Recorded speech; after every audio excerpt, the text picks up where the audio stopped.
Nós estamos dando início a mais um encontro de estudos avançados do Espiritismo aqui no Instituto de Cultura Espírita do Brasil, ICEB, a Casa de Deolindo Amorim, seu fundador, que tem na presidência de honra o nosso Jorge Andréa, junto a todos os demais mentores que trouxeram o ICEB até aqui e que certamente vão continuar a nos ajudar a manter o Instituto na continuidade de sua missão. Por isso, Jesus, neste momento em que nossos pequeninos corações se agregam para dirigirem-se ao teu, nós te agradecemos, Jesus, pelas bênçãos com que tens aqui envolvido o nosso Instituto, todos os nossos mentores e a todos nós que estamos engajados nesse esforço de fazer novamente brilhar o Instituto de Cultura Espírita do Brasil com a tua luz, Jesus, no Evangelho, e com a codificação do Espiritismo pelo nosso querido Allan Kardec. É nesta hora, Jesus, que ao te agradecermos, ainda te renovamos os nossos pedidos de continuidade nessa proteção, nesse estímulo, particularmente neste exato momento em que nós estamos dando início ao estudo de nossa querida irmã, amiga, companheira Iole de Freitas. Que ela possa, mestre querido, trazer ainda uma vez, com sua sensibilidade e sua preparação para a tarefa, as ilustrações, os comentários, os conceitos e a fundamentação desta área tão importante para o enriquecimento de cada espírito na Terra. Fica conosco, Jesus, hoje e sempre, sob a graça de nosso Pai. Assim seja. Bem, nós estamos então dando continuidade aqui com Iole de Freitas, que é professora da Escola de Artes Visuais do Parque Lage, aqui na cidade do Rio de Janeiro, desde 1993. Já formou várias gerações de artistas. É artista plástica, atua no campo das instalações e obras escultóricas, iniciou a carreira, o seu trabalho, nos anos 70, quando residia em Milão. Sua primeira exposição foi lá, individual, foi em 1973, na Galeria Diagrama. Participou da Bienal de Paris, em 1975, da Bienal de São Paulo, de 1981 a 1998, da Documenta de Kassel, em 2007. Em 2023, foram realizadas duas grandes exposições retrospectivas de sua obra, no Instituto Moreira Salles, em São Paulo, e no Instituto de Tomi Otaki, também em São Paulo. É palestrante espírita, trabalhadora do Grupo Rita de Cássia de Estudos Espíritas, desde 1985, no Leblon, no Rio de Janeiro, onde participa da direção mediúnica da casa. É colaboradora do Centro Espírita Leon Denis desde 1987.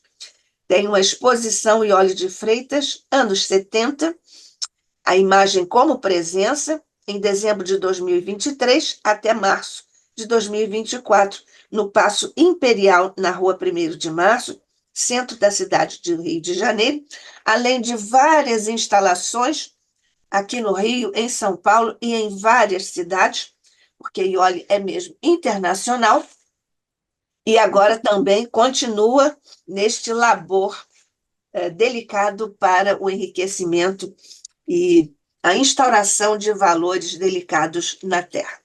Então, nós estamos hoje trazendo Iole de Freitas ao ICEB. Ela vem falar sobre a constituição da linguagem ética e estética na arte.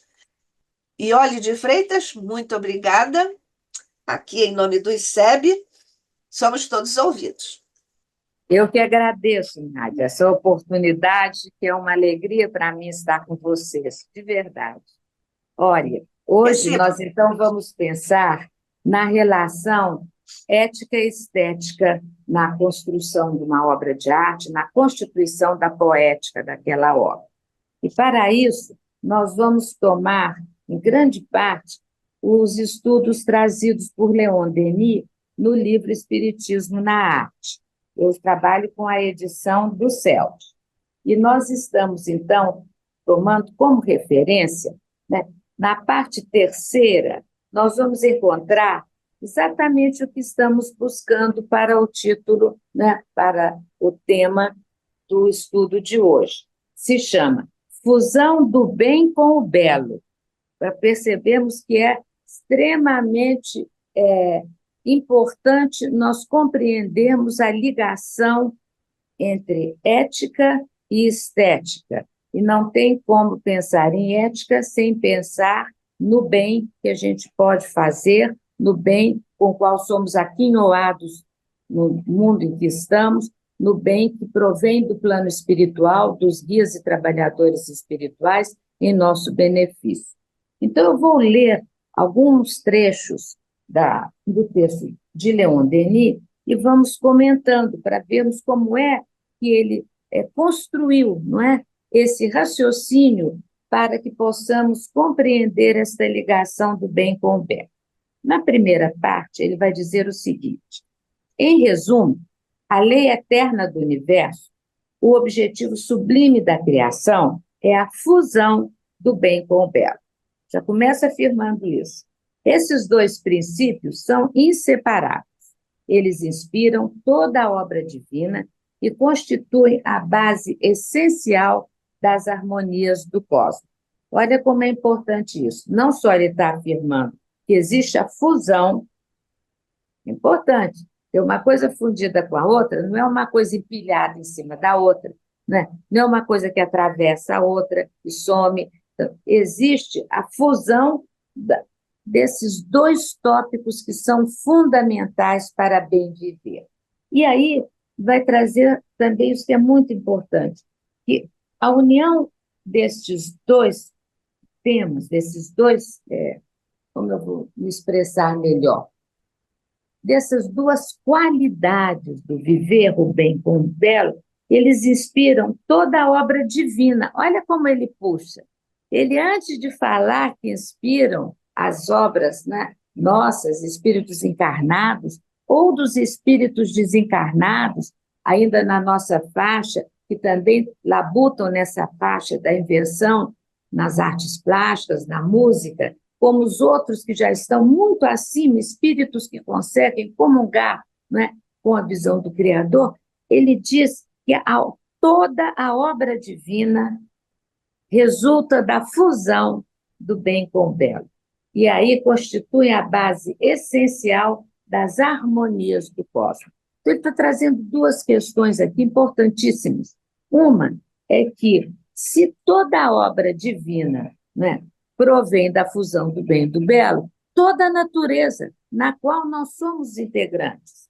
Então, nós guardamos dentro de nós, sabemos muito bem isso, está no Livro dos Espíritos, já comentamos aqui diversas vezes, no capítulo dos Três Reinos, quando adentramos o estado de humanidade, quando o princípio inteligente que somos, ele é individualizado, ele tem a consciência entre o que é o bem e o que é o mal, o que é o coerente com a lei de Deus e o que não é.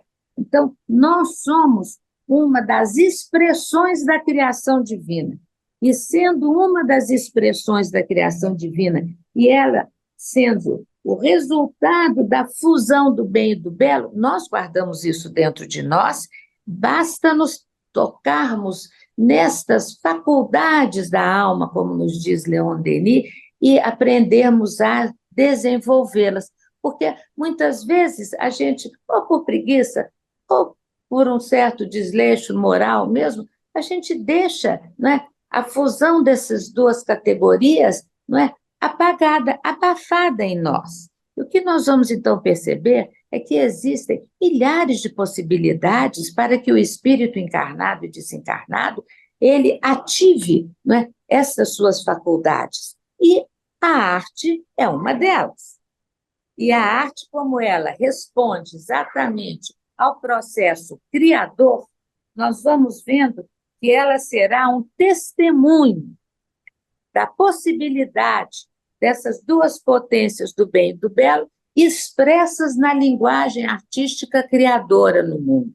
E que esta linguagem, ela tem a potência, então, de constituir a harmonia do cosmos. Olha como é bonito. Está falando de algo que é íncito na criatura, que é algo subjetivo em cada criatura, em cada princípio inteligente individualizado que somos. Temos esta condição em nós. Ela é íncita. E, por outro lado, ao expressarmos isso, ao trabalharmos com isso, ao exteriorizarmos essas condições, nós vamos contribuindo para a harmonia do cosmos. Isto quando nós não criamos uma cisão, isso é importantíssimo, entre o bem e o belo.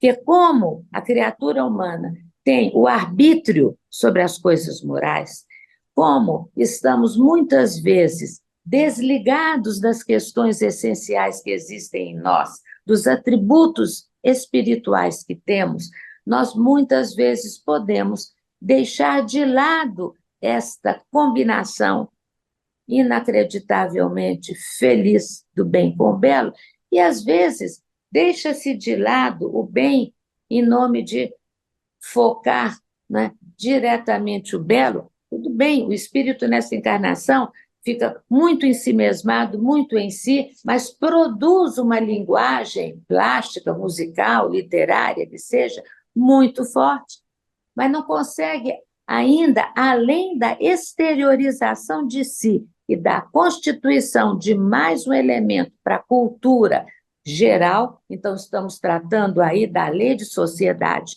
daquilo que eu produzo, que é exposto para o campo social, para o campo cultural e interfere neste campo cultural, então aí já tem um valor, mas muitas vezes ele vai usar também da lei do progresso no mergulho em si, no trazer à tona toda a sua condição poética, mas não consegue, além da contribuição da sua linguagem no campo cultural, ele não consegue muito atinar, me parece que é a melhor palavra, para a grande possibilidade de trabalhar também no bem, com o seu próprio trabalho, com as suas próprias atitudes, com a inserção que ele faz na condição de criatura humana.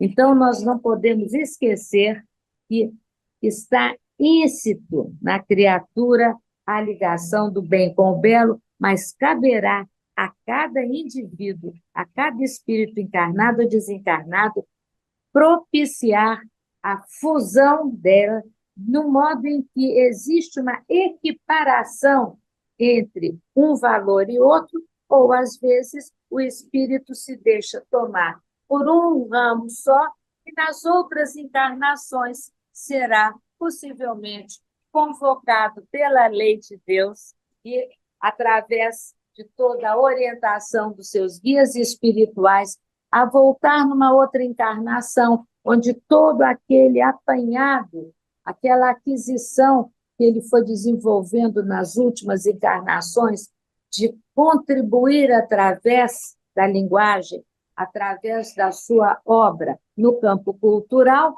mas aquilo ficará provavelmente numa certa expectativa para que possa nivelar os dois valores e ele possa vir em outras encarnações muito mais ligado a determinadas atuações e profissões, onde ele irá, como diria a nossa querida Vera Simões, fundadora do Rita de Cássia, irá caprichando na área, então, do bem. Nós vimos já por revelações que o espírito, né, do Modigliani, que trabalhou lindamente, mas que faleceu muito cedo, por questões mesmo de não conseguir dar conta da sua própria saúde, da própria lei de conservação, ele já veio em outra encarnação no Brasil, parece que no interior de São Paulo, dentro de uma encarnação extremamente discreta e anônima, aonde ele pôde desenvolver os outros fatores humanos, junto com a família, com o grupo de amigos, com o grupo social,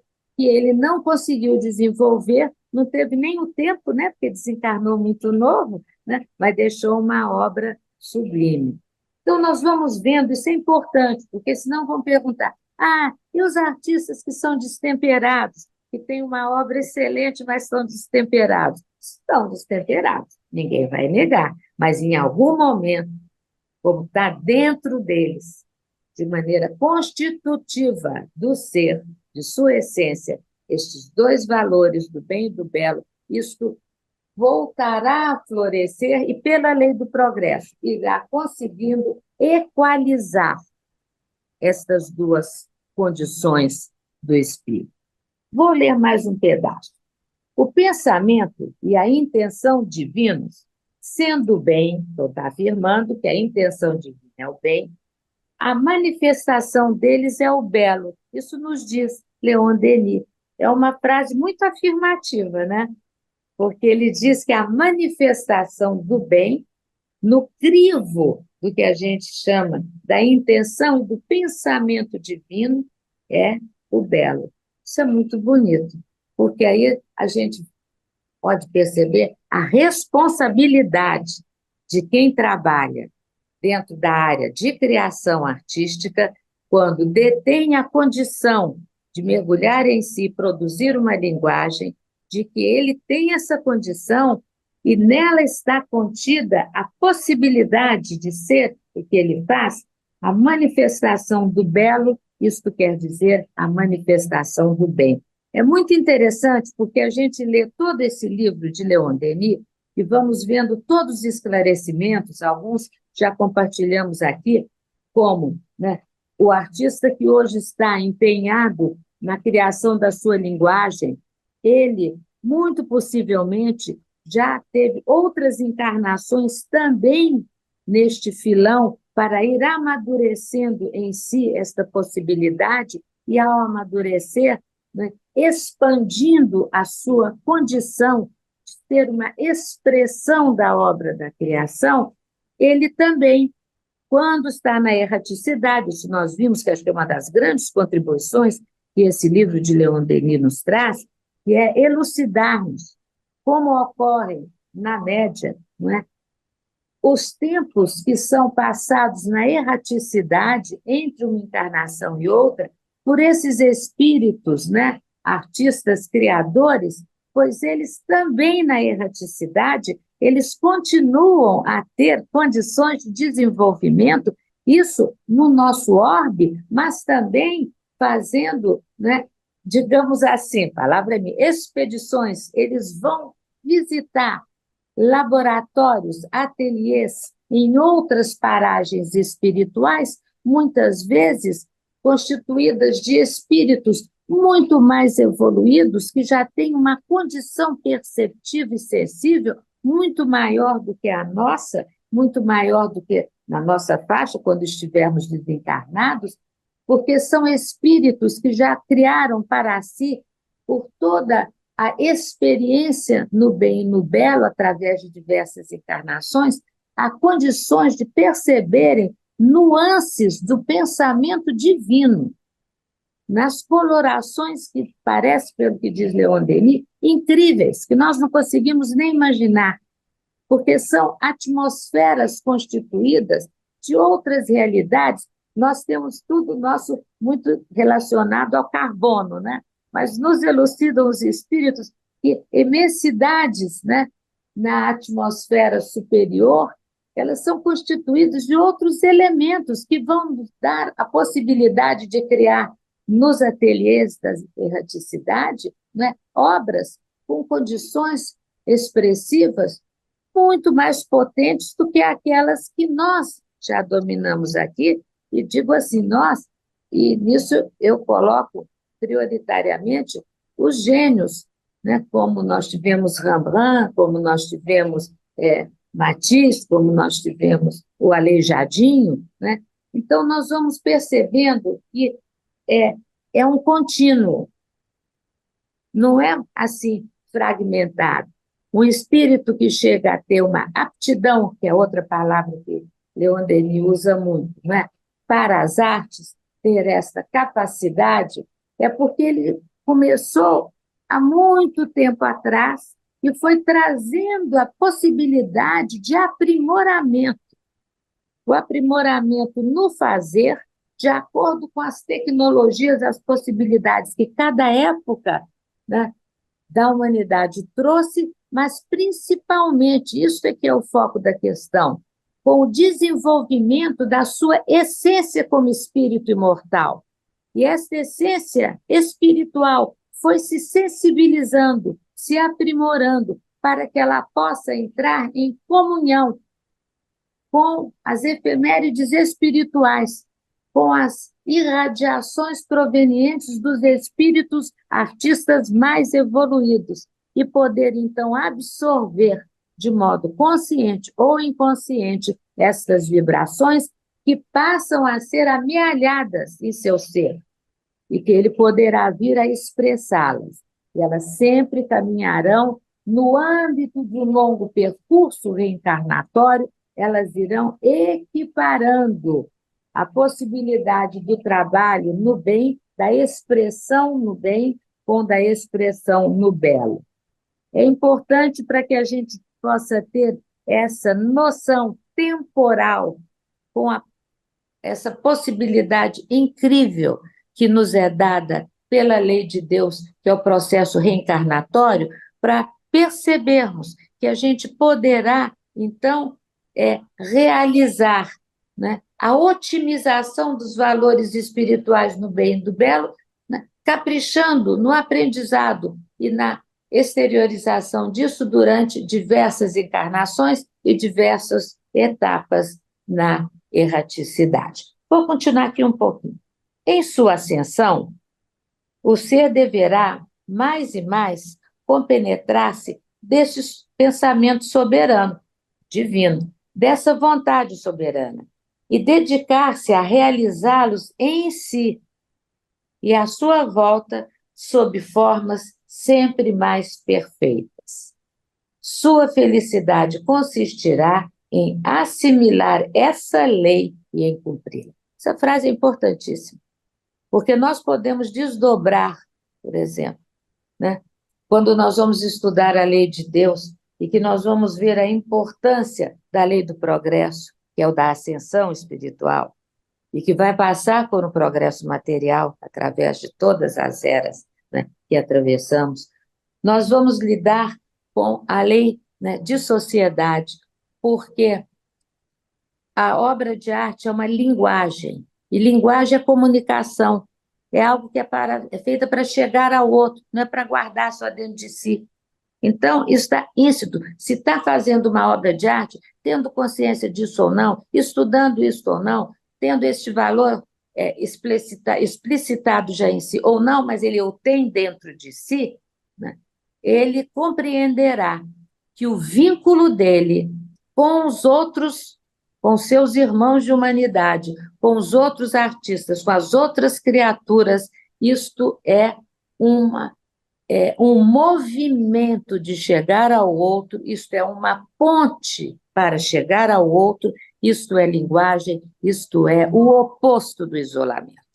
É importante marcar isso, porque como, muitas vezes, tanto o artista, não é, quanto, por exemplo, o cientista, podem passar uma vida, o cientista no seu laboratório, aparentemente sendo um solitário rabugento, que não quer saber de nada nem de ninguém, que está ali. Ele está, naquela encarnação, desenvolvendo algo nas suas pesquisas, na sua invenção, que irá colaborar de maneira impressionante para toda a humanidade ao descobrir determinadas vacinas, medicamentos, determinados tratamentos, determinadas condições de reharmonização do corpo físico das criaturas.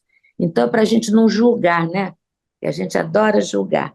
Então, outro é um chato, porque o outro fica lá só fazendo a sua pintura, nem se preocupa com os outros, quem cuida dos filhos mais é a esposa, acontece. Eles vão cuidando, mas muito mais assim. Então, a gente tem que entender a nós mesmos e a todos os companheiros, né, desta encarnação e das outras, dentro de um âmbito da linha do tempo, e da linha do tempo expandida que a doutrina espírita nos traz, porque é a linha do tempo onde o processo reencarnatório se manifesta. Então, nós vamos como fazer um alinhavo. Em determinadas encarnações, é mais reclusa a postura da criatura, porque ela está mergulhando nos processos de interiorização, de estudo, para fazer depois aflorar no movimento sublime de doação. Isso na parte, por exemplo, da ciência a gente vê, em colaborações que conseguem minimizar de maneira enorme, não é, as dores das criaturas. E a parte de arte, como nós sabemos que, pelo processo do magnetismo, na hora que um artista faz, por exemplo, uma pintura, na hora que ele coloca ali todo o seu ser, quando ele coloca ali todo o seu entendimento da humanidade, quando ele se comove com a situação do mundo como está, quando ele se dobra em compaixão pelas criaturas, como Segal fez, quando fez as telas dos navios dos imigrantes, retratando aquilo com uma amorosidade, com uma compaixão, que a gente sente exalar das pinceladas das suas pinturas e também do seu traço, este olhar compassivo com a natureza humana. Então, sabemos que o artista que consegue colocar sua alma naquilo que faz, consegue colocar seu entendimento do mundo e das criaturas, se compadecendo das dores, mas também enaltecendo a possibilidade refrescante, a palavra que me vem, né? Revigorante, que é você olhar um trabalho, por exemplo, do Matisse, com as cores inacreditavelmente, né, intensas, fiéis, às vezes, à natureza, depois que busca, né, criar com suas obras uma exaltação da natureza, nós vemos que esta condição, que a poética do trabalho, essa questão, a técnica vai variando de acordo com a evolução cultural e social. As maneiras de trabalhar, agora tantas, inclusive, com a ajuda de todos os processos de computação, mas continua ali o pincel, continua ali o Volpe, e tantos outros Volpes que foram acontecendo, que vai produzir a sua matéria, vai produzir a sua tinta, com casca de ovo, com o que for totalmente doméstico, mas que ele domina, que ele estuda durante uma vida, que ele faz com que as suas pinturas permaneçam até hoje, com toda a luminosidade que tinham, então ele consegue costurar a questão técnica com a poética que ele quer transmitir. E isto alivia o sofrimento humano. Isto inspira, dá esperança no porvir. Porque quando se vê um trabalho que exala essa confiança em Deus, mesmo que ele não faça de maneira literal, mas ele está falando de dentro do seu ser, e ele expande isso através da matéria, e isso toca o outro. Você vê as Niféias do Monet, até hoje, todo mundo se comove. Eu fico admirada, é porque são impressas de mil maneiras, em camisetas, em espelhinho, isso. Já perderam, obviamente, a imantação fluídica magnética da obra em si. Mas o retrato, digamos assim, dela, de tão forte que é aquela poética, continua sendo desfrutado, né? Como a gente diz, a fruição da obra de arte, mesmo quando ela já está sendo mecanicamente reproduzida. Olha a potência de um trabalho. Então, nós vamos vendo, como ele está dizendo aqui, volta à última frase, sua felicidade consistirá em assimilar essa lei e em cumpri-la. As alegrias íntimas e profundas que resultarão disso são a demonstração evidente do objetivo do universo. Olha só. do objetivo do universo, alegrias que toda a linguagem humana, dizem-nos os espíritos, é insuficiente para definir.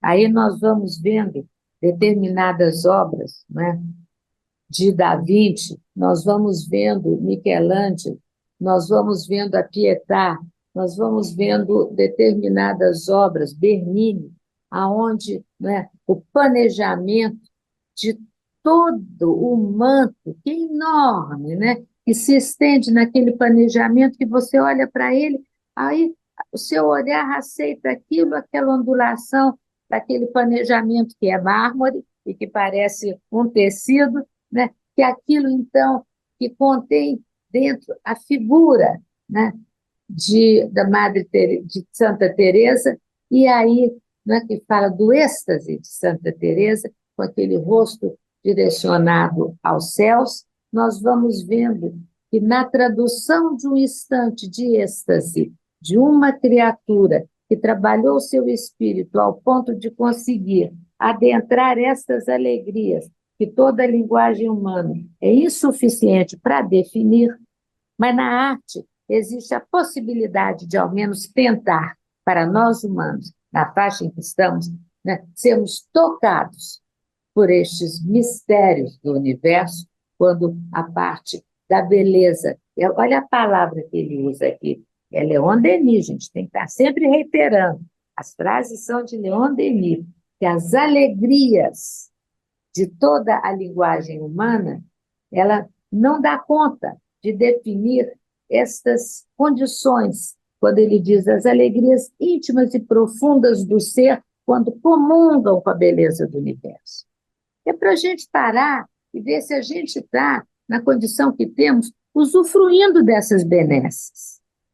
Se nós estamos, não precisamos de ser criadores no sentido de termos qualquer desenvolvimento, uma aptidão de uma maneira mais direcionada, né, para a construção de uma linguagem poética, mas todos podemos entrar no estado de fruição, porque o artista entrou em fruição com as ordens maiores do Criador, percebendo a beleza da criação nos seus estados mais avançados, mais destilados da matéria, mas ele puxa essa percepção espiritual profunda e cava na matéria, no mármore, na madeira como aleijadinho, né?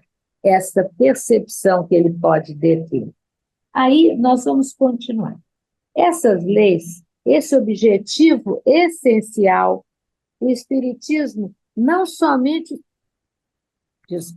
os ensina, ele ainda nos indica os meios de alcançá-los e de praticá-los. Olha a beleza. Então, não estava falando antes da lei, estava falando da lei de Deus.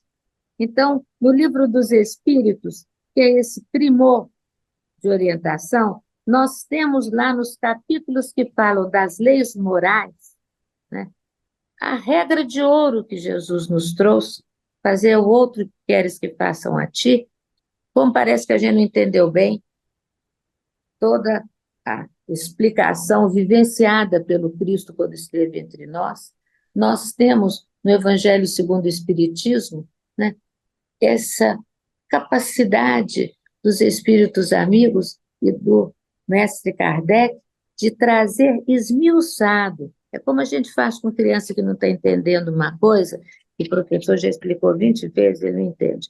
Aí tem que ter alguém que chegue e troque em miúdos aquilo. Vai explicar desde o princípiozinho para ver se aquela criança entende aquilo. E a gente tem essas explicações no Evangelho e temos no Livro dos Espíritos nas leis morais. E sem atendê-las, nós estaremos sempre desenvolvendo uma parte intelectual e a moral está ficando em desequilíbrio. Tem uma falta, né, de aptidão que pode ser desenvolvida pela obediência, pelo acatamento de tudo aquilo que é trazido. E isso passa na arte. Isso é transmitido por linguagem literária e poética.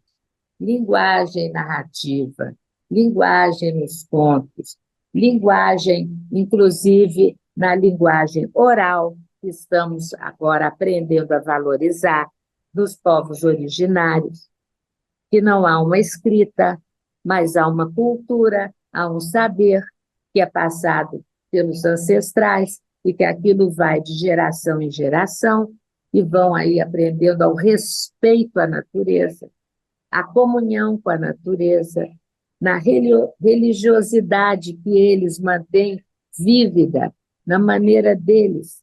Eles estão constantemente, através do xamã, que é aquele que é encarregado naquela comunidade de conduzir aquelas almas para a sensibilidade divina.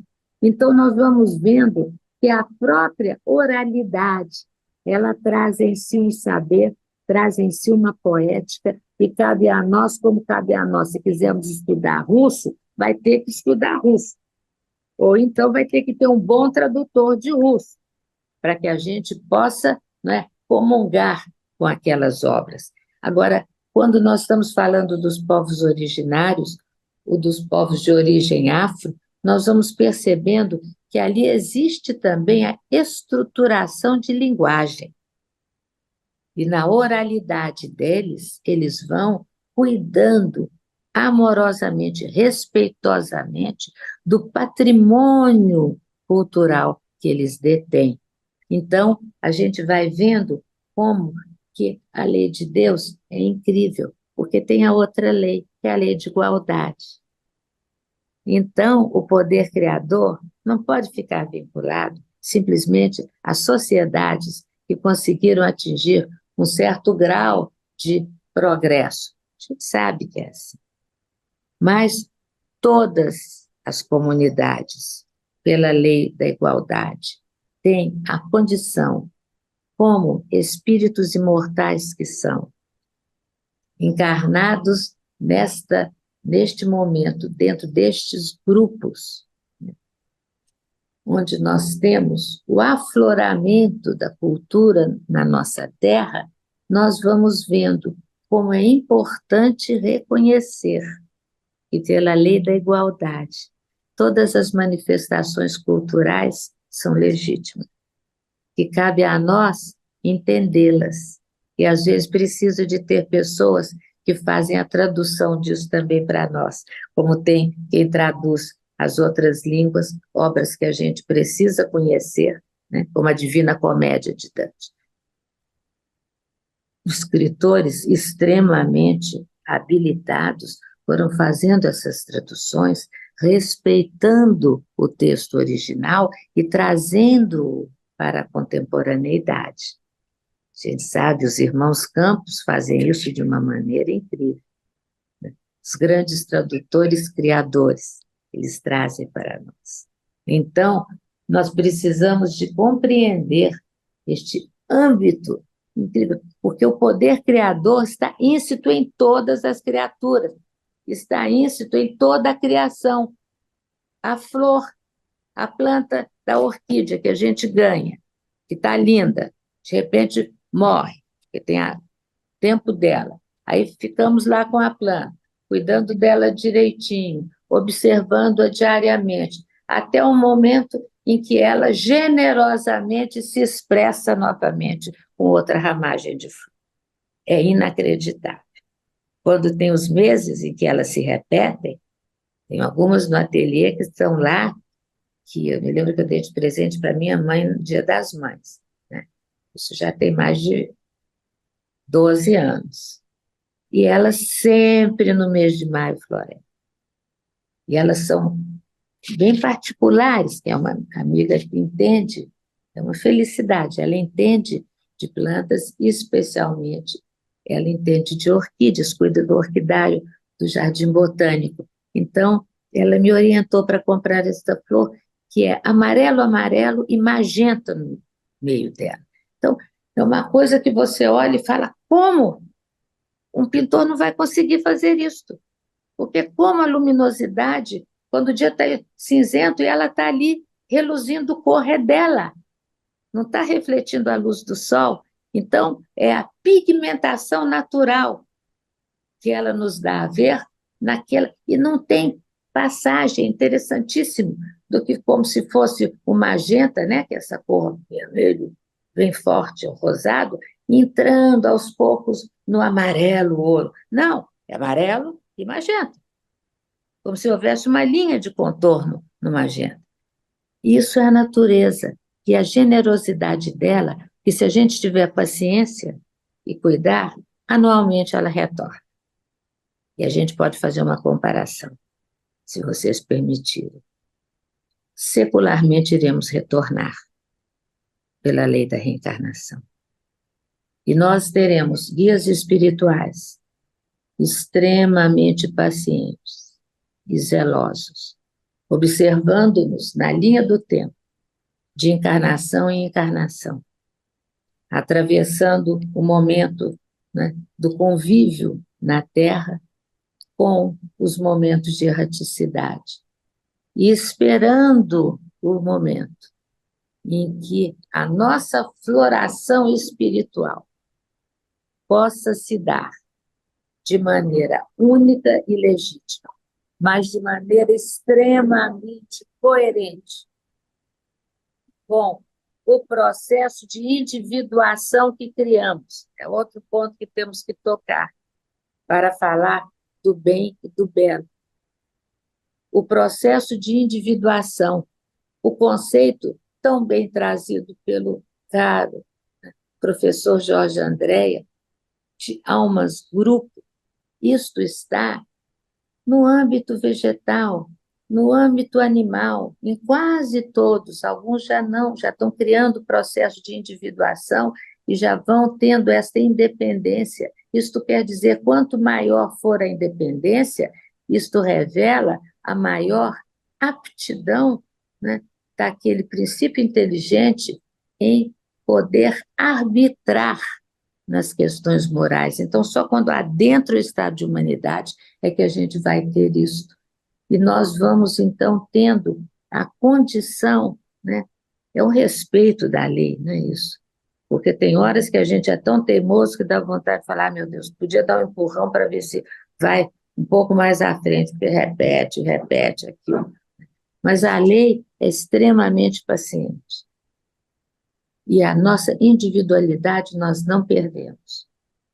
O que não está coerente com a lei dentro dela, no bojo da nossa individualidade, daquilo que somos psiquicamente, cabe-nos transformar.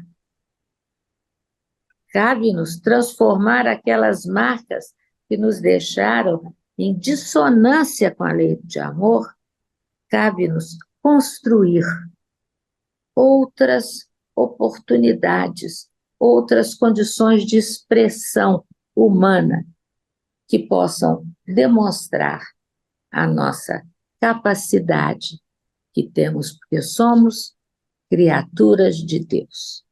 E a arte vai propiciar para muitos espíritos, que às vezes em tantas e tantas encarnações no passado, atravessando muitas vezes períodos difíceis e dolorosos, por exemplo, da Idade Média, depois a Inquisição, que felizmente em alguns países rendeu até século XIX, espíritos que foram por uma convicção profunda, mas enganada, por não aceitar a lei da igualdade entre todas as criaturas, foram criando um hábito em si extremamente danoso do julgar, do condenar. E para isto, como isto vai contra a lei natural, que é a lei de amor, custou-lhe um compromisso interno profundo, que faz com que necessite, muitas vezes, várias encarnações em âmbitos onde a sensibilidade artística vai possibilitar a esta criatura a poder desenvolver algo em si que vai, como num quadro negro, numa lousa, apagando aquela aspereza do viver, a aspereza do falar, a aspereza do julgar. Então, nós vamos vendo como que a arte, seja ela o foco da vida de um artista, seja dentro do um musicista, um pintor, um escultor, ou sendo uma criatura que começa de maneira até não profissionalizante, mas ela faz aquilo por si. Ela percebe que ela tem aquela sensibilidade. Muitas vezes ela o faz através de objetos simples de cerâmica e ela não está percebendo que aquele momento de concentração com aquela matéria que veio da terra que nos abriga, ela vai conseguir, naquele manuseio, ela vai entrar em contato com a mãe natureza e aqueles movimentos que ela vai fazendo de toque suave para não quebrar, para não ter ranhuras naquela peça de argila, ela estará entrando delicadamente em comunhão com a mãe natureza e silenciando em si aquelas atitudes mais autoritárias, duras, que são muitas vezes até perversas. Então a arte ela vem exatamente com este escopo principal. Puxar do fundo do ser, do fundo da alma, de cada criatura, essa potência do gentil, do terno, do cuidadoso, do amoroso, com tudo que existe, inclusive os seres humanos. Mas isto, graça por toda a criação, graça por todo o universo, para nós invisível, mas para aqueles que têm uma sensibilidade mais desenvolvida, lhes é dada a possibilidade de, mesmo quando mergulhados na carne, na crosta terrestre como estamos, a alma consegue elevar-se, a alma consegue desligar-se momentaneamente das atribuições da matéria e poderá ir, caminhar, percorrer ambientes espirituais sublimados, onde a visão que lhes é dada da criação é tão sublime que ela é introjetada no ser em desdobramento, e quando ele volta à carne, depois do desdobramento que o faz sentir estas alegrias que aqui Denis fala, difíceis de serem traduzidas pela linguagem humana, se ele é um pintor, se ele é um literato, ele vai buscar fazer daquela experiência, que em média ocorre durante o período do sono, mas às vezes, de uma maneira discreta, pode ocorrer, inclusive, durante as lutas do dia, quando ele se recolhe dentro de um espaço externo mais cauteloso e propicia ao mergulho interno vigoroso, ele vai conseguir, então, ter esta experiência sublimada que vai buscar através da matéria que nos é dada, e possivelmente vai encontrar na matéria uma rudeza inesperada, porque ele imaginava poder ter naquela argila aquela doação, né, de uma certa plasticidade que ele imaginava por ter tido a experiência do bem e do belo, comungados na espiritualidade. Mas, como ele sabe que encarnado e na condição espiritual que detém, ele precisa da matéria, a argila, a tinta, os metais, a pedra, a rocha, para fazer visível um testemunho daquilo que ele vivenciou, para compartilhar com os outros daquela experiência, ele se dobra à resistência daquela matéria, busca compreendê-la, faz dela sua irmã, e aí então, juntos, ele conseguirá imprimir na matéria, seja a matéria escultórica, seja pictórica, seja musical, ele vai imprimir, né, em gestos carinhosos, ternos, muitas vezes também extremamente vigorosos aquilo que ele percebeu e que a sua natureza individual possibilita expressar, porque é processo de individuação. Se pudéssemos imaginar 3, 4 artistas que foram convocados durante o sono, porque assim já estão em condições para, na erraticidade, em desdobramento, visitarem estes espaços onde o bom, bem e o belo se conjugam, eles voltando do seu sono ao despertar na vigília, cada um deles irá expressar a mesma experiência estética e ética que tiveram de uma maneira diferenciada. Por quê? Porque cada um saberá expressá-la de acordo com o que construiu dentro de si através dos diversos processos reencarnatórios. Então, falarão do mesmo, da mesma experiência que tiveram em espaços divinizados, mas cada um irá expressar, ou com mais vigor, ou com mais ternura, ou com mais harmonia estética. Então, nós podemos perceber que, vou continuar aqui, essas leis, esse objetivo essencial, vou continuar a ler, o Espiritismo não somente os ensina, ele ainda nos indica os meios de alcançá-los e de praticá-los. Sobre esse ponto de vista, seu papel é notável e sua intervenção no atual momento da história é providencial. Por quê? Todos podemos entrar em contato com as revelações que o Livro dos Espíritos nos traz, que toda a bibliografia espírita séria nos traz. E nós podemos, então, sendo artistas ou não, construindo linguagem ou não, nós podemos, né, sutilizar a nossa tessitura energética para que ela tenha capacidade de ligar-se às tessituras espirituais superiores. Há um século, ele vai dizer, que nós viemos assistindo na Terra todo esse processo de transformação na parte tecnológica, na parte intelectual.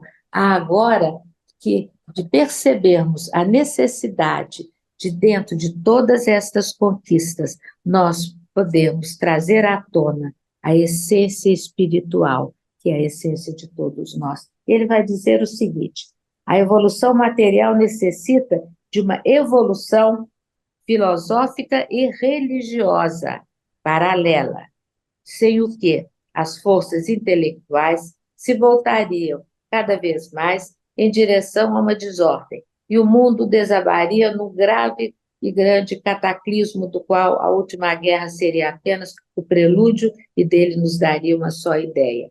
Acima da vida presente, que é somente transitória, é preciso, entre outras coisas, fazer entrever a outra vida, que é o seu objetivo e a sua sanção. Unicamente pelo acordo final das ciências, das filosofias e das religiões mais evoluídas, é que o pensamento atingirá os altos cumes e que a humanidade encontrará a confiança e a paz, com o conhecimento das verdades essenciais sob suas diversas faces. Olhem só, a humanidade encontrará a confiança e a paz quando o pensamento atingir altos cumes, quando o belo estiver de mãos dadas com o bem, nós então teremos a ciência junto com a filosofia e a religião ligados. E isto trará uma condição da humanidade muito mais harmoniosa, muito mais acolhedora. A humanidade encontrará a confiança e a paz com o conhecimento das verdades essenciais. Olha só, que é o que a gente gosta de fazer, que nos dá alegria, que é o estudo. A gente valorizar a oportunidade do estudo que a gente tem. Abrir espaços na nossa vida para momentos consistentes de estudo. Não é um pouquinho daqui, um pouquinho dali, tudo fragmentado, esgarçado. Em que horário do meu dia? Em que horário, quiçá, da minha semana? Se for só uma vez por semana. Eu posso me permitir a alegria do mergulho no conhecimento das verdades essenciais. Quem somos? Onde estamos? Para onde vamos? Isto sob as diversas faces das coisas. Uma abordagem científica, uma abordagem filosófica, uma abordagem artística, uma abordagem das religiões. E aí eu já sei que meu tempinho está acabando, e eu queria só trazer para todos nós uma possibilidade que é sempre muito linda, que está aqui, que é assim. A atração dos meios espirituais não é uma palavra vã. A corrente se perpetua e se estende, a evolução prossegue, mesmo no espaço, e numerosos são os espíritos que voluntariamente buscam se impregnar de qualidades radiantes dos espíritos mais avançados que eles. Estes criam, no meio em que vivem, quadros, cenas de um deslumbramento extraordinário, de uma riqueza de colorido incomparável. Como na arquitetura, esses quadros são perecíveis de acordo com a vontade do ser que os formou, mas existem regiões onde, seja em arquitetura, seja em pintura, cenas de monumentos subsistem após a reencarnação do seu autor. É como um dos limites do espaço, separando os mundos etéreos, mundos numerosos, onde a vida é puramente espiritual e que são frequentados apenas por espíritos muito elevados. É lá que os seres vão em missão, buscar as altas inspirações, iniciar-se no culto do belo e do bem, impregnando-se de radiações que têm um caráter realmente divino. Se é Mestre Denis que nos afirma isso, nós podemos todos parar um pouco, pensar nessa realidade sublime, pensar que está nas nossas mãos, que não precisa de sermos artistas, de termos escolhido como a atuação principal no nosso viver a arte. Nós todos podemos fruir de todas as manifestações artísticas que existem na cultura do mundo e, quiçá, em desdobramento, por uma generosidade dos espíritos guias. Nós seremos, todos nós podemos, durante o sono, num desdobramento cuidadoso e sensível, direcionado, dirigido pelo nosso guia espiritual, nós poderemos fazer essas excursões no bem e no belo e trazermos a essência delas, a radiação dele fala, delas dentro de nós. Que Jesus permita que cada um, na sua subjetividade, nas suas características de espírito imortal que atravessou tantas experiências reencarnatórias, que nós possamos ser agraciados pelas bênçãos do Senhor e estarmos sempre com uma imagem da ternura do Nazareno às margens do lago de Genezaré, para que esta imagem invada o nosso ser nos momentos das nossas alegrias humanas e, quiçá, espirituais, mas também nos nossos momentos de conflito interno e atribulações. Ele expandirá a sua doçura e a sua ternura pela natureza daquele lago, que ora também nos pertence, porque o trouxemos para dentro de nós. Que ele nos abençoe e guarde. Graças a Deus. Que assim seja, graças a Deus, uma prece linda aqui, finalizando esta sua fala. O ICEB, mais uma vez, claro, agradece muito a sua participação. E olhe, lembrando que ela voltará. E olhe, nós temos ainda um tempinho. Com relação ao conceito de belo, certa vez eu estava lá em Barcelona, fui ver o Picasso, e aquela desconstrução, né, da forma, pelo menos na linguagem, na percepção clássica, né, aquilo impacta as pessoas dizem, não gosto disso, é esquisito. Mas eu fui caminhando lá pela galeria e, de repente, nem me lembro por quê, eu olhei para trás e vi aquele quadro imenso, aspas, desconstruído na forma, com uma forma inteira, como nós concebemos. Então, queria que você, por favor, desenvolvesse essa questão, porque também na arquitetura, que você gosta tanto de citar, e eu também, mas você com competência técnica e eu só por Uhum. gosto mesmo estético, a arquitetura tem também um movimento de desconstrução em que os prédios de argamassa, de cimento, de ferro, são, aspas, tortos. Alguns têm uns cubos colocados assim, aspas, pendurados. Então, queria também que você falasse sobre isso, sobre a nossa percepção dessas linhas ou formas ou volumes que se colocam em desalinho com relação ao que está, entre aspas, estabelecido pelas normas gerais, digamos assim, e depois também como como maldade, porque ainda vou fazer mais duas questõezinhas para você, a, a própria escolha do tema pelo artista, seja ele um pintor, um escultor e tal. Como se dá esse processo da escolha do tema? Bom, então vamos começar pelo Picasso. O Picasso, ele consegue, primeiro, ele tinha uma grandíssima capacidade de administração da sua obra. O Braque, que foi companheiro dele, né, em muitos momentos do cubismo, caminharam juntos, cubismo sintético, analítico, caminhando. Você pergunta, quando tem lá todo mundo fazendo fila para poder ver o seu Picasso e tal, se sabem quem é o Braque. Só quem estuda a arte, Não porque os sabem. outros não têm noção, porque era tímido, recolhido, sabe-se por depoimentos em livro de dois colecionadores importantes da época, né, que, quando o Picasso desenvolveu as famosas guitarras em papelão, que foi o que desdobrou, então, o volume de uma guitarra, né, e estão lá cuidadosamente tratadas no MoMA de Nova York e expostas com cuidado, que é papelão, que desgaste, tinha barbante, não sei o quê. Pois é. O Braque também fez, jogou fora, não guardou.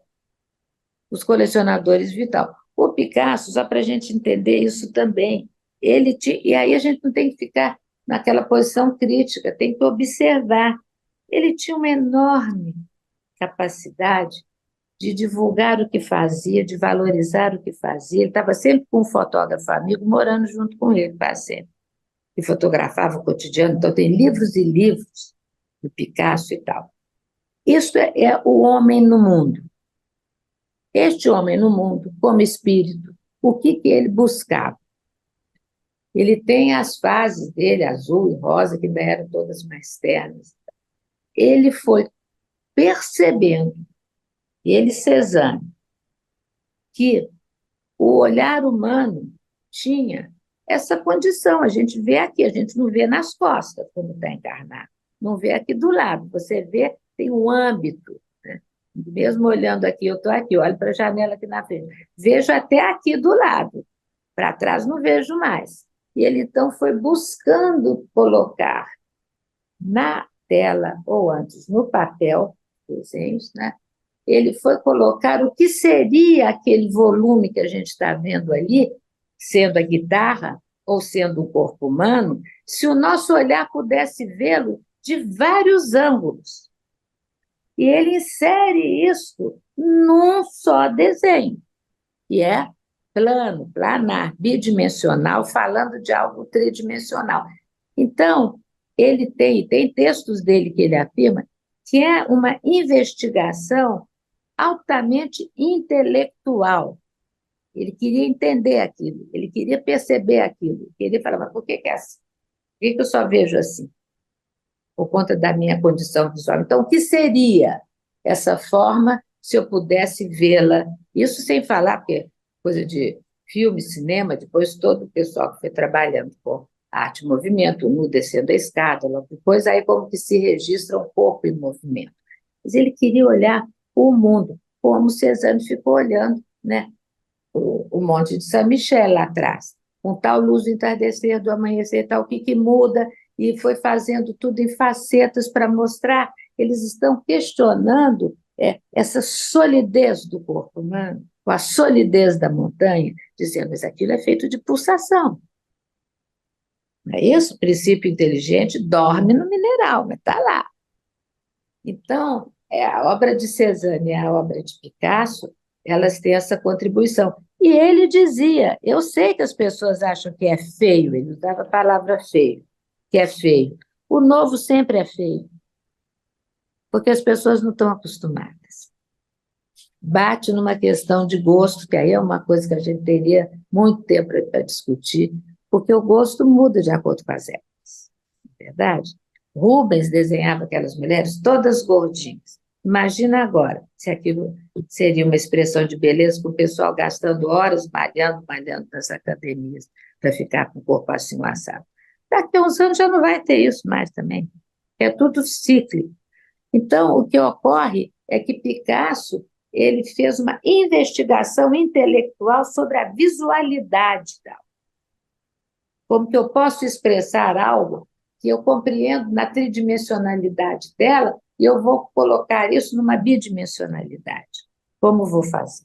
Aí ele fez as Demoiselles d'Avignon, um dos quadros mais reveladores, então, do cubismo, e ele deixou tapado no ateliê dele, porque nem os amigos artistas que iam lá ver, né, gostavam, criticavam, achavam horrível. E ele tinha certeza do que tinha feito, mas viu que não tinha eco, ele guardou as Demoiselles muito tempo, até se dispor a mostrá-las. Então, nessa questão, a gente precisa de entender um ponto, que quando eu estava até lendo aqui Denis, falei, isso é um outro ponto para a gente tocar, é muito delicado, mesmo nos grandes estudiosos de arte. O que seria o belo? O que seria a beleza? Ela muda. O conceito, se a gente for tomar, inclusive, o corpo humano, masculino ou feminino, muda. Feminino, então, muda muito. É o olhar masculino sobre o corpo feminino. E aí, o que é o ideal de beleza, pô, eu falo, você pega a Rubens, são todas gordinhas, rolicinhas, assim. Então, é uma questão que, muitas vezes, como, aí vamos lá, arte é processo de inovação e invenção, e não de repetição. É de inovação. Conheço, fizeram isso, isso, isso e aquilo. Eu vou repetir o que os outros artistas fizeram? Não. Eu vou firmar ali, né, toda a minha possibilidade de entendimento e vou criar como se fosse assim, me apoio ali para levantar voo. Eu conheço aquilo que já foi feito, eu não vou repetir o que vai ser. Então, dentro da minha pequena que seja possibilidade, meu intuito é uma inovação. E como o Picasso, como eu falei, ele era um ótimo divulgador de si mesmo, então, o que ele fez ficou muito conhecido, graças a Deus. Administrando a própria imagem como se faz agora, não é? Agora, mas ele é danado, porque eu fico penalizada que o Braque jogou fora as guitarras. Já que era um experimento que ele fez, aprendeu e tal. O Picasso, um pedacinho de papel desse no restaurante, já estava assinado, já tinha valor. Oi, olha, Mas aí chega a nós. E olha, você confirma, porque chegou ao meu conhecimento, já nem me lembro como, que uma vez um milionário norte-americano insistiu em mandar mensagens para o Picasso dizendo que o sonho dele era colocar um quadro na parede com a assinatura do Picasso. Então, depois de muito insistir, o Picasso pegou uma tela, assinou a tela e mandou para o milionário. É isso mesmo, né? Eu não sei se esse fato aconteceu, mas faz sentido que Está de tenha acordo com a surgido, porque personalidade. às vezes são, como se diz, deixa eu passar o avião, uma bela trovada, né? Esse- Aquilo fica. É muito possível que ele faça aquilo de brincadeira, porque ele fazia essas coisas, ele tinha uma. Ele não se atrapalhava com essas coisas mundanas da arte. Ele usava a força da obra, né? É Tinha essa uma coisa, irreverência, né? É uma certa irreverência. é uma total irreverência. O outro quer assinatura, e dá assinatura, pronto. Eu acho isso perfeito. Agora, outra coisa que você falou sobre a questão da arquitetura, como a gente estava pensando Picasso e tal, essa coisa que você usou muitas vezes a palavra da desconstrução, né? Várias possibilidades de desconstrução das formas, né? E me veio o que, ao desconstruir, desconstrói, inclusive, as evidências da geometria, porque esses, eu me lembrei, você falando dos projetos de arquitetura, né, do século passado, e desse tem aqueles cubos que são organizados de maneira, três cubos, né, enormes, que são andares e andares de apartamentos, e com agora então, os jardins suspensos e tal. Mas ali tem uma geometria, eu estou chamando de cubo. E quando desconstrói totalmente também a geometria, porque o Picasso estava questionando, mas ele estava ali como o Boccioni. Você entende aquilo dentro de formas geometricamente conhecidas, mas mais estilizadas ou mais estiradas, né? Agora, o Gaudí, gênio, É o né? Gaudí. Gênio. Porque aí, isso que eu falo em arte, tem coisas surpreendentes, porque é o ser humano que está ali. A gente não domina. A capacidade do ser humano é imensa, a gente desenvolve pouquíssimo. O Gaudí fez o que quis, e mesmo fazendo o que quis, conseguiu outro que sabia muito bem conduzir sua obra, porque não é só para ter autorização de fazer, né, a catedral que ele fez. Não é. Ela fica um ícone dentro da cidade. Então, tudo isso, a gente tem que chamar atenção. Isso é traquejo de mundo. Fala com não sei quem, que fala com não sei quem, que tem poder aqui, que tem dinheiro acolá. Surge do nada? Ah, mas não surge mesmo. É um aluno meu que tem uma brilhante ideia, mas não vai colocar no Rio. Você vê que o Rio tem pouquíssimas esculturas, pouquíssimas. Porque a prefeitura não estão interessadas. Então, É uma ele pena, que é uma cria. pena. E eles, 2 anos atrás, de novo, começaram a fazer uma comissão de 12 notáveis para poder indicar os artistas. Aí dá trabalho para a gente, pede material, pede para fazer um esboço, pede para aquilo, somem, sumiu. Mas não se sabe mais. É típico, né? Agora, voltando ao Gaudí, é aquela expressão como o Dali. Entendeu? Eles permitem que, né, as forças do inconsciente subam e as forças de um consciente lúcido que quer inovar, que quer soltar as amarras. Então, eles entram numa fase. O Chagall, que é muito suave nas coisas que ele faz, né? Que não tem esse vigor do Gaudí, mas é outro que sonha. Ele sonha. O De Quirico sonha de outro jeito, que é tudo mais organizado. Então, toda essa parte dos surrealistas, chamados assim, porque a gente gosta de batizar, e aí faz um cerco e coloca todo mundo numa panela, e não é assim, não é um pouco diferente. Mas digamos que sim. Então, você veja, o Gaudí, com toda a beleza de projetos arquitetônicos, né, como aqui do nosso Niemeyer, do Paulo Mendes da Rocha, né, e de tantos outros arquitetos internacionais, o próprio Le Corbusier de início, tal, o Cisa, português brilhante, eles todos estão produzindo o que eles querem, inovando. O Cisa trouxe para cá, que ninguém sabe, fez o museu lá do Iberê Camargo, em Porto Alegre, eu acompanhei tudo, tintim por tintim, eu queria ver Aí, quando eu tinha que instalar algum trabalho na casa de um colecionador lá em Porto Alegre, eu ia, tinha a Bienal do Mercosul, eu ia lá, pedia permissão das pessoas e ia lá ver como estava a construção. Ele trouxe o concreto branco, que é uma técnica usada em Portugal e na Europa. Aqui ninguém faz.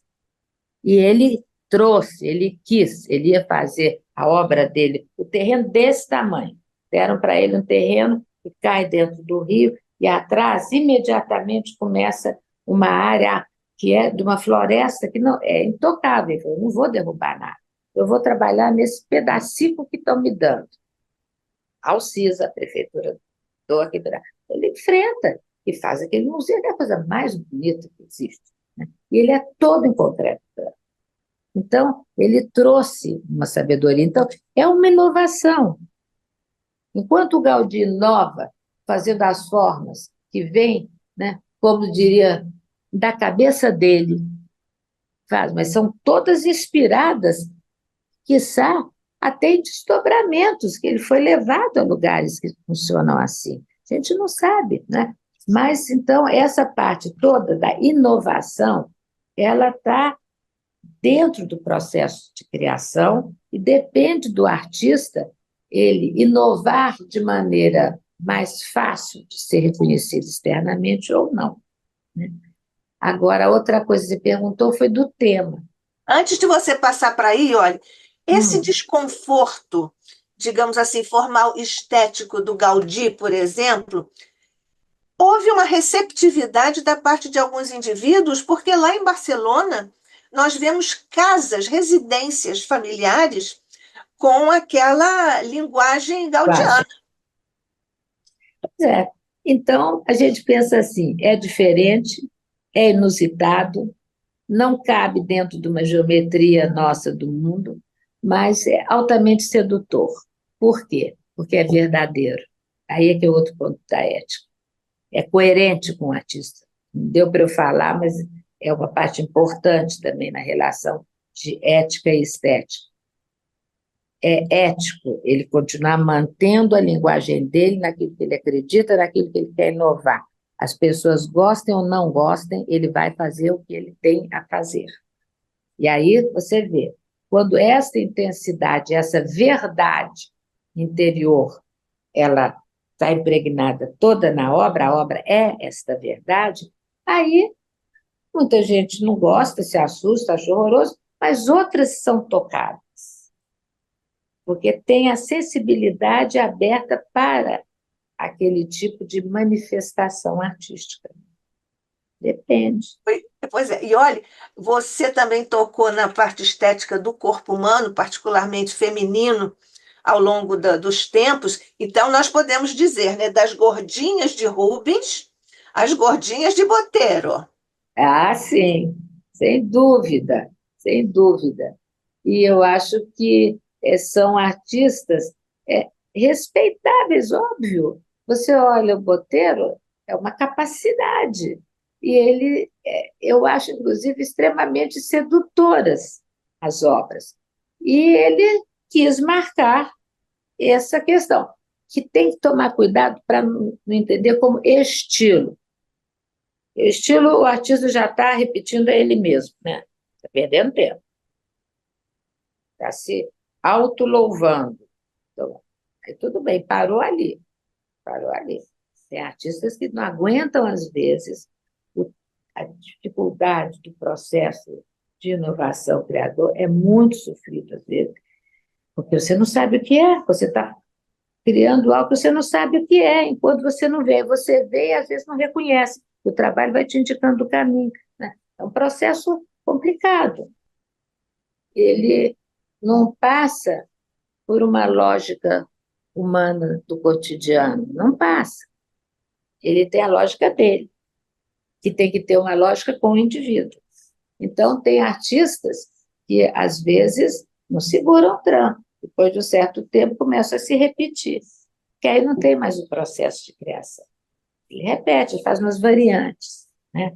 Agora, não estou Você quer dizendo que o dizer, Botero faça isso, não, mas eu acho que tem uma condição que é do do espírito, às vezes, dele enfrentar estes momentos, não vou mais fazer, não aguento o sofrimento, e depois ele retoma e dá sequência à sua obra. Uhum. Né? Você disse que esse processo criador está íncito no psiquismo profundo da criatura humana. O artista traz isso através do seu meio de expressão, de canalização da sua individualidade profunda.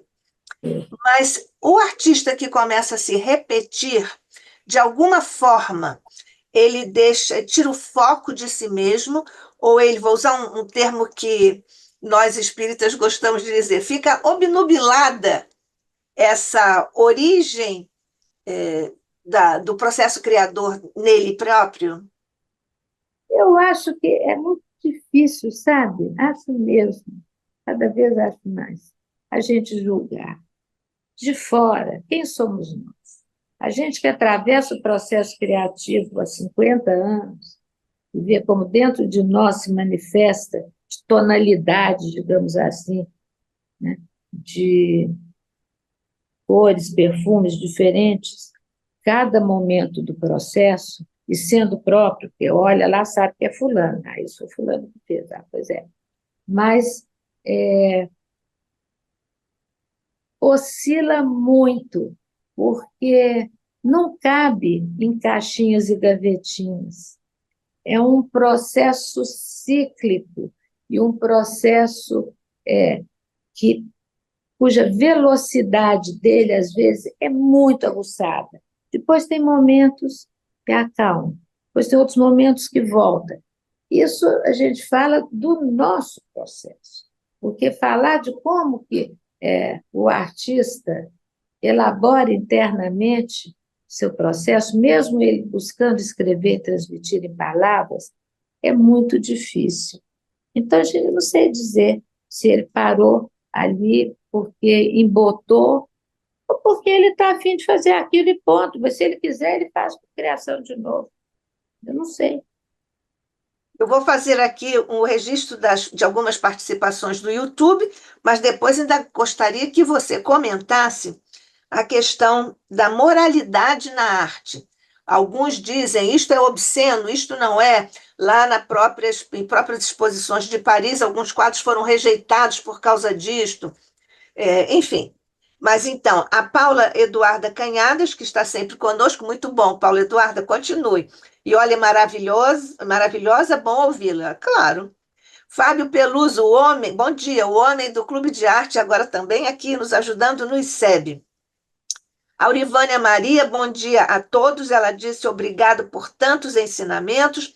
A Jorge de Souza também está nos desejando bom dia e está agradecendo assim em oração, além de todos os outros que continuam conosco pelo YouTube e em ambos os planos de existência. Mas então, nós para encerrarmos, lamentavelmente, e olhe, a questão da moralidade na arte, como é que você comenta? Acho muito complicado. Obviamente que se tem obras que elas trazem de maneira literal determinadas ações humanas, com o corpo humano, que assuste, que espavente, isso é uma questão que o artista se dispõe a fazer, muitas vezes em gritos internos de indignação e de própria pavor na realidade da vida e resolvem pôr no papel. Você toma, por exemplo, Guernica, voltando a Picasso, é um grito de alerta sobre as carneficinas. Se agora um artista resolve fazer sobre as carneficinas, que infelizmente continua a acontecer dentro na crosta terrestre, ele vai deixar figurada aquela circunstância humana desastrosa, extremamente lamentável, e é um aviso, ele é um alerta para ver se não se repete, e se se está fazendo, se para, né? Tem coisas que vão tocar muito os artistas atuais da sexualidade. Então, isso são coisas em que tem determinadas manifestações que elas são provocadoras. tem outras que são menos, porque a estatuária greco-romana, ela tinha os corpos, inclusive o que a gente acha lindo, os véus da velatura, que depois foi retomada, mais tarde, para o neoclassicismo e tal, né? Os planejamentos, era para cobrir. O artista tinha feito sem planejamento, passou a fazer o planejamento, para deixar aquilo nas imagens femininas, principalmente, né? Que é a visão masculina. Agora, eu acho que é como em filme, que é outra arte maravilhosa. Você tem todo tipo de manifestação de individualidade. Tem algumas que chocam, e simplesmente não me interessa e não olho. E dentro dos museus tem, obrigatoriamente, claramente, a indicação de que este trabalho não deve ser visto por crianças abaixo de 12 anos. 12 anos. Tem que ter, igual como em cinema antigamente, né? Não gosto da palavra censura, tinha orientação. Então, eu acho muito, muito estranho e acho que tem vezes em que a gente até confunde. Por quê? Por exemplo, uma professora dando aula para crianças de 10, 11 anos, e leva no museu, porque está fora, leva as crianças no museu, para ver a Guernica. E aí? A criança tem 10 anos. Como é que fica? Está de acordo com a capacidade dela? E Guernica é algo imoral? Não acho. Não acho. Acho que ela é um grande alerta feito por um brilhante artista. Porque, em vez de escrever, de falar, ele questiona as formas da arte ao questionar a atitude. Ele pega a questão da estrutura poética para poder estética, para questionar uma posição altamente duvidosa em relação aos valores éticos e morais da criatura humana. Então, acho que é assim. Então tá. É difícil. É assim, bom, a boa notícia é que ela voltará, viu? Mas nós agradecemos muito, e olhe, Agradeço, querido. pessoalmente, e também em nome do ICEB, mais uma participação linda da sua parte, como você gosta de dizer, é muito bonito, é uma beleza, pois é. E nós gostamos muito que você traga essa beleza, o seu olhar capaz de detectar tanta beleza na sinuosidade das formas, das cores e todas as manifestações humanas através das potencialidades humanas na arte. Deus te abençoe, minha irmã. Deus te abençoe, minha amiga, minha companheira. E estamos agradecendo, mestre, nesta hora, as bênçãos que mais uma vez fizeste descer por sobre o ICEB, por sobre o nosso estudo delicado, por sobre a nossa querida amiga, irmã, companheira Iole de Freitas. Certamente, Jesus, tu continuarás a acompanhá-la, a semear belezas pelo nosso mundo, e certamente, Jesus, tu também continuarás a abençoar o ICEB em nosso esforço, ainda que singelo, na prática do bem e do belo em vários sentidos. Paz e luz, mestre querido, por sobre todos nós, por sobre a humanidade, por sobre o planeta que tão amorosamente diriges, sob o olhar de nosso Pai. Graças a Deus.